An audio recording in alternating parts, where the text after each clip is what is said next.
നമസ്കാരം, എല്ലാവർക്കും അസ്സലാമു അലൈക്കും. ഇപ്പോൾ നമ്മളെ മുഖ്യമന്ത്രി ഒരു ബസ് ഫ്രീ ആക്കിയിട്ടുണ്ട് ഗവൺമെന്റ്. അപ്പൊ നിങ്ങൾ ചിന്തിക്കേണ്ടത്, ജനങ്ങൾ പോകുന്ന ആള് പെരണ്ടുള്ള ആരുമില്ലടോ, പെരണ്ടുള്ള ആരുമില്ല, എല്ലാം ടൂർ പോയി. കാരണം ഇപ്പൊ മലേറിയ, ന്യൂമോണിയ, എല്ലാ രോഗങ്ങൾ, പകർച്ചവ്യാധി രോഗമുണ്ട്. ബസ്സിൽ 55 ആളോ 50 ആളോ എന്തോ പിന്നെ അലോഡ് ഉള്ളത്, 100 ആള് ബസ്സിൽ കയറുന്നത് തെങ്ങിയിട്ട്.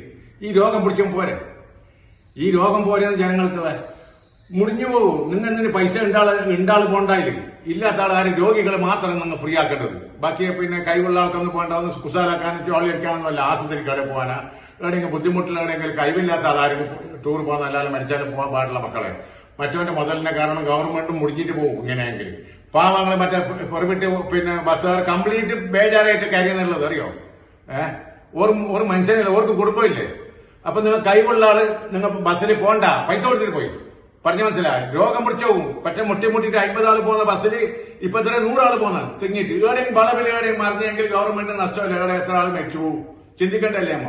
ഒരേ വെറുതെ കിട്ടുന്നതായിട്ട് അങ്ങനെ ആക്കാൻ പാടില്ല.